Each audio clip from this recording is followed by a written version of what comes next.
Good day to you, Mom. So, this would be my reporting on the chapter 10, and chapter 10 is entitled Organization for Sales and Advertising. So, before anything else, let me cite first the objective. Learning objectives. At the end of this chapter, we will be able to understand the different marketing functions, to be able to analyze the different organization factor, to be able to apply the methods of marketing, to be able to manage the functions of selling, to be able to know the 4 categories of goods, and lastly, to be able to evaluate the 5 directions in meeting competition. So, let us start now. Why sales are important? Sales are said to be the lifeblood of a company, of a business, Certainly, without sales, which means orders, a company could not continue in business very long. The continuance primarily depends on the orders that the sales department gets. The only way by which a business can sustain itself year in and year out is by making sales and collecting money from those sales.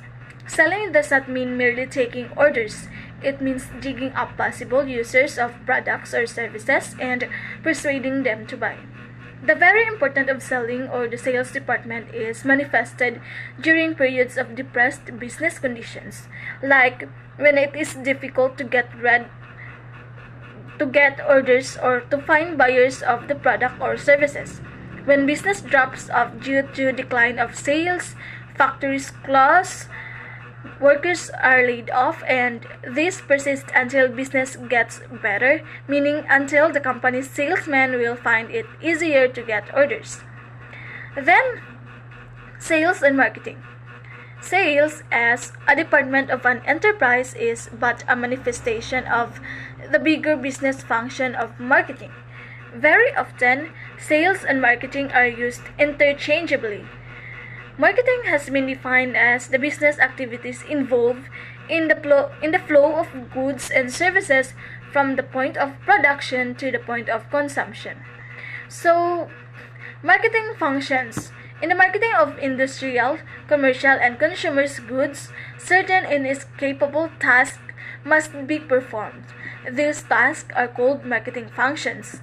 Those functions are buying, selling, transportation, storage, standardization, finance, risk-taking, and the providing of the market information. So, let's tackle first buying. Buying involves the selection of the kind of goods to be bought and the determination of the quality desired as well as the proper quantity needed for the specified purpose. The buyer also must select the sources of the goods that he wants. Second, selling. It is an important characteristic of a capitalistic economy is speculative production, the manufacture of goods before orders for them are received. Selling can be divided into 3 parts: personal selling, advertising, which has been called impersonal selling, and third is sales promotion, which includes those activities that supplement personal selling and advertising. Then third is the transportation. Goods must be transported in most instances from the place where they are produced to the places where they will be consumed. Transportation has a dual duty to perform. Goods must be taken to the places where they are wanted when they are wanted. Fourth, storage. It is another essential marketing function. In many lines of business, goods are produced considerably in advance of the time of sale, and consequently they must be stored for varying periods of time. Fifth, we have the standardization. The development and maintenance of standards is of value in helping buyers and sellers to transact business in an intelligent and helpful manner. Sixth is market finance. In the handling of any economic good in the capitalistic system calls for a method of financing. If the goods are paid for immediately, the buyer must provide the necessary funds, which may be either his own or those that he has borrowed. Then, the seventh one is the market risk. The mere act of owning goods carries with it the inescapable burden of assuming certain risk in connection with them. The risks arise from the following possibilities. Then, the eighth is market information. If the businessman hopes to achieve success in the face of the rugged competition that is characteristic of many fields, he must have market information upon to base his decisions. The ultimate success of any business depends upon the ability of the business to sell its products or services. The modern business society is a highly competitive one and calls for the exercise of good salesmanship. Success in selling depends a great deal on the quality of the product and the price at which it can be sold at a profit, but many good products properly priced will not have consumers' acceptance because of the faulty sales and management. Effective selling goes hand in hand with the intrinsic worth of the good being sold. Then, sales organization. The sales organization should develop to meet the specific needs of the enterprise. The organization structure, however, is influenced by many factors, among which are first, the nature of the product, then the nature of the market sought, the market planned, the outgrowth of custom or tradition, and next, the size of the company and volumes of sales, and lastly, the organizational philosophy of top management. So, nature of product. The company should choose the type of organization best suited to market the product. For instance, industrial or producers' goods are often sold direct to the customers or with a minimum of channels distribution and therefore require a small sales organization to distribute the same volume. Then, nature of market sought. The nature of the market sought influences the type of sales organization somewhat in the same manner as does the nature of the product. Then, the market plan. The plan of marketing is often governed by the nature of the product as well as by the market desired, although they are not the only basis of selecting a particular plan. Then, the manufacturer, for instance, may sell the women's silk hosiery he produces through any or a combination of the following methods. First is direct to the consumer, either through personal selling or mail orders. Second, through wholesalers or retailers to the consumer. Third, through selling agents. Fourth, through company branches to the retailers. Then, the fifth one is any combination of the foregoing. So, in customs and traditions, custom or tradition is influential in determining the channel to be used for marketing the product, and the particular channel suggests certain types of sales organization. Making sales does not mean merely taking orders.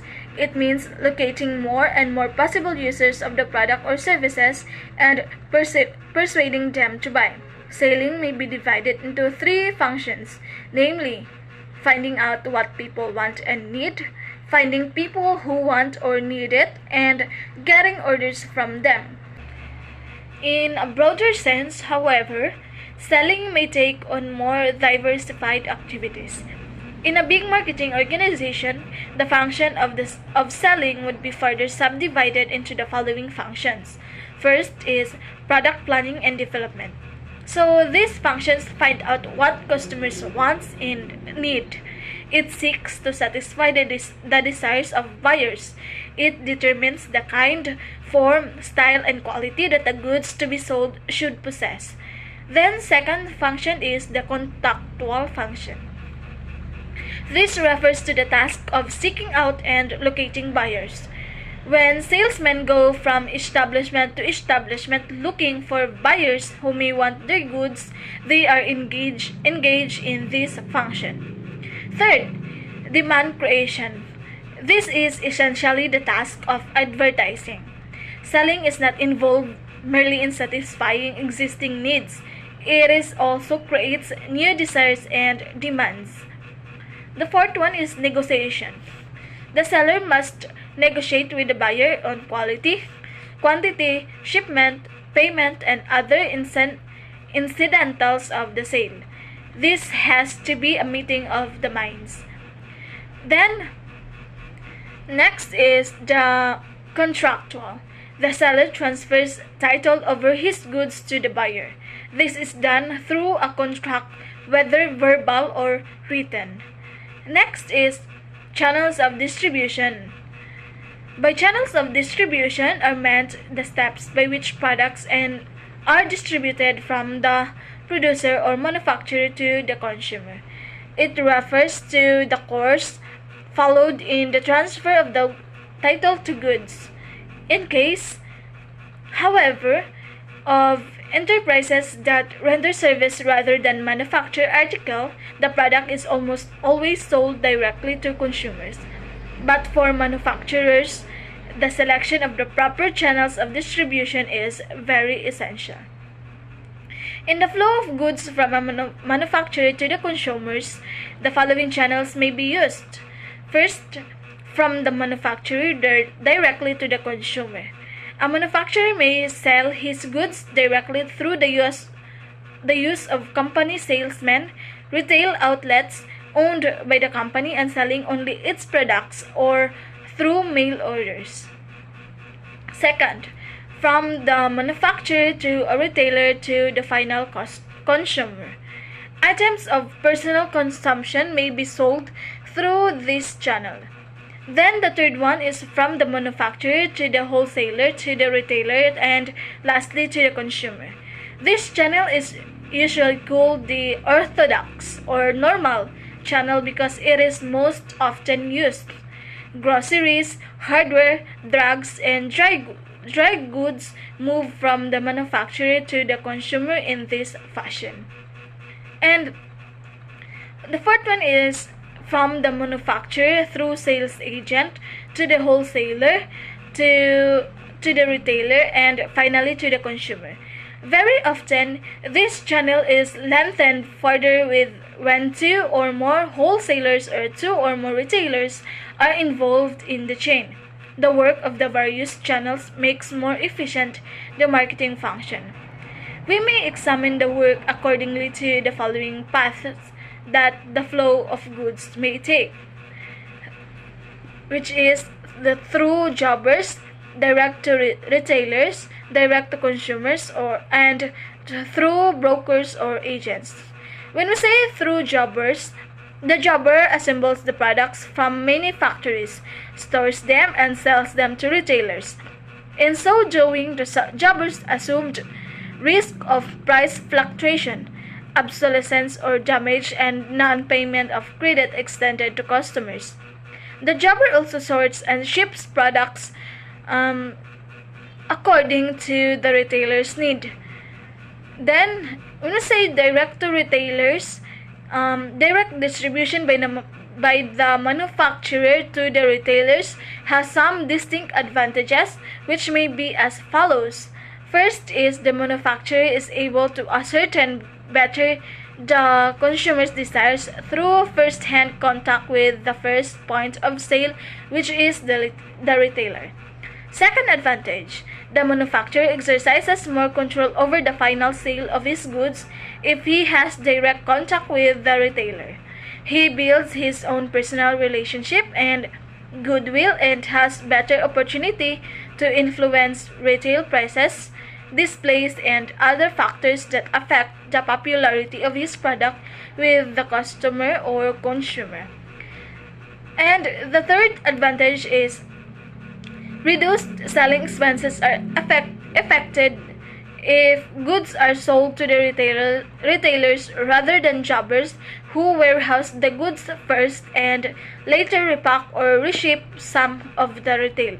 I mean, uh, and later repack or reship same to the retailer. Then, when we say direct to consumers, this channel of distribution is needed for the product, which requires a high degree of technical training of salesmen in order to sell it, and when services must be rendered in connection with the product after it is sold. And the fourth one is through brokers or agents.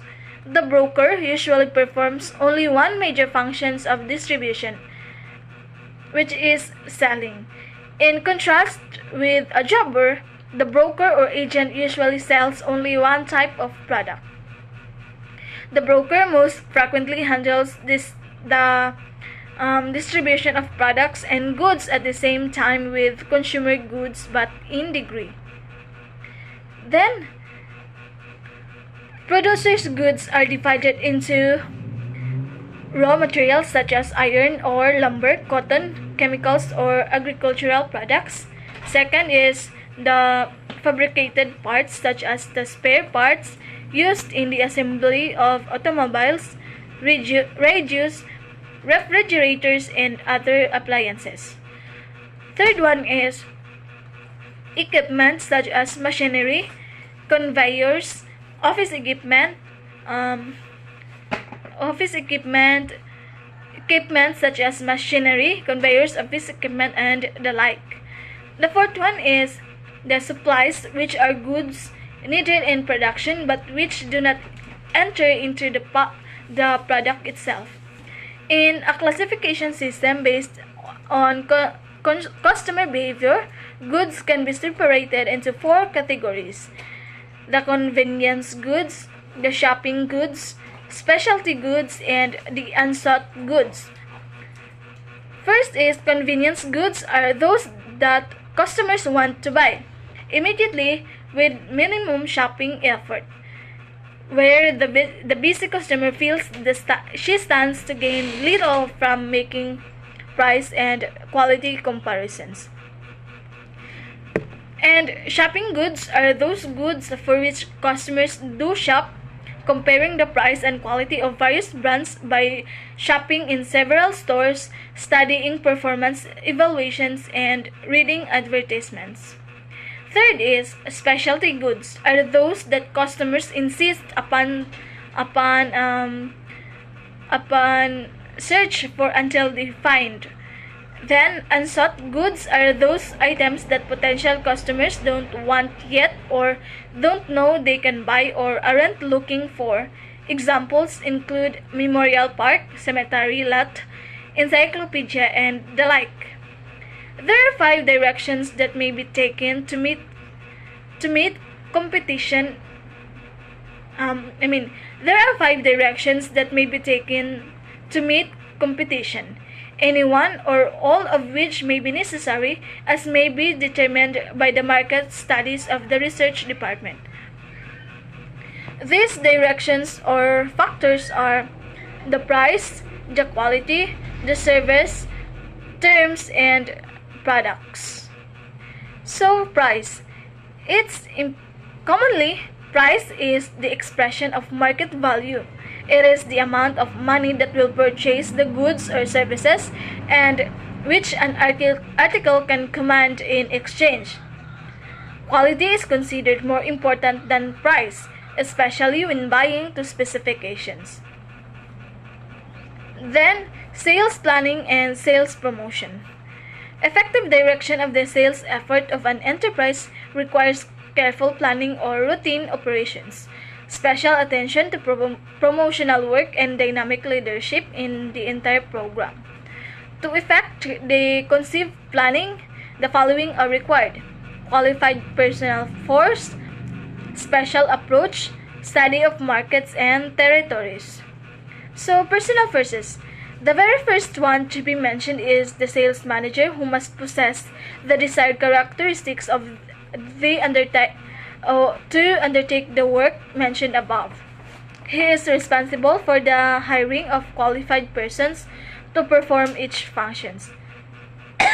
Next is Special approach. Sales promotion also requires a special approach, which includes constructive imagination if it is to be creative and not merely a repetition of previous efforts. So, study of markets and territories. Sales planning involves the study of markets and territories. It requires an analysis of past results, trends in industry, and a consideration of general business conditions. Sales promotion activities are designed to supplement and assist direct selling efforts. Sales promotion must be correlated with the regular sales program or consumer will may result.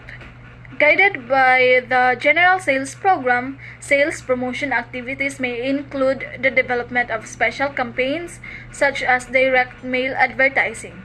The development of dealers' sales helps in the form of displays, the issuance of sales manuals, the employment of salesmen and demonstrators, the distribution of samples, and the use of trade exhibits or are all other forms of promotion.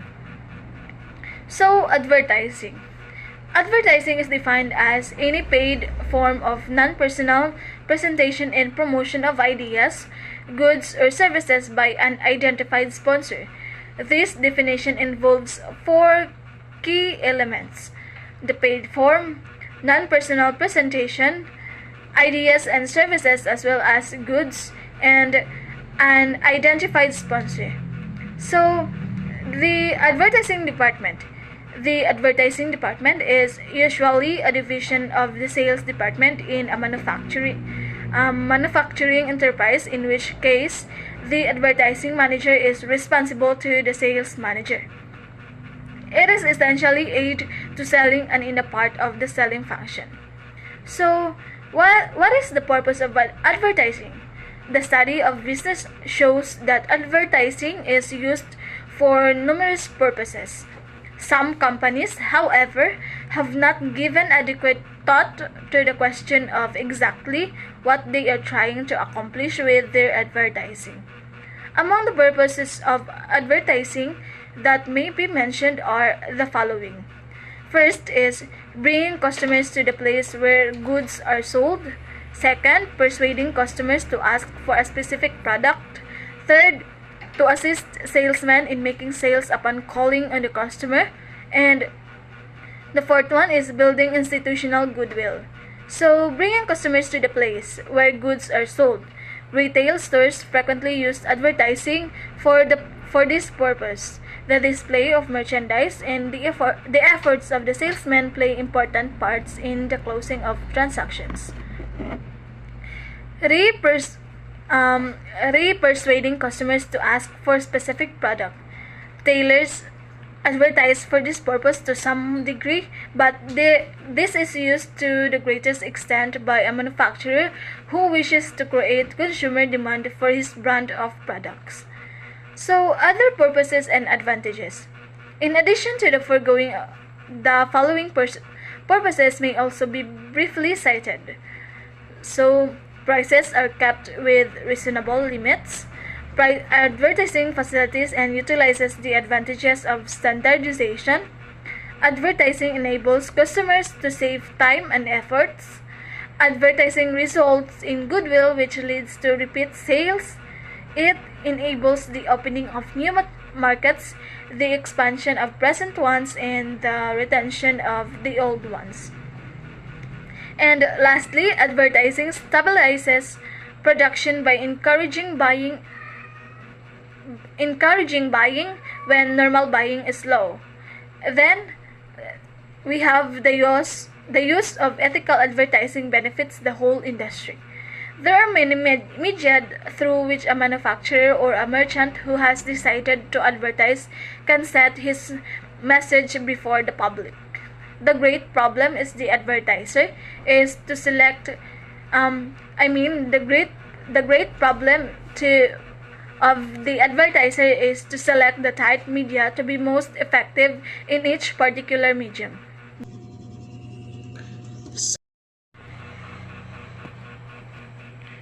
So, therefore, Advertising is an integral factor in modern merchandising. Its motive is to create demand for a particular product or services. Advertising specifically strives to present the item advertised in a favorable light. For instance, advertising carried by the trade association seeks to foster the demand for the product of the industry represented by the association. Advertising is attributed to have certain specific purposes. The primary purpose is to bring the company and its products quickly and favorably to the attention of the consumers who may not be reached by the salesman in a reasonably short time.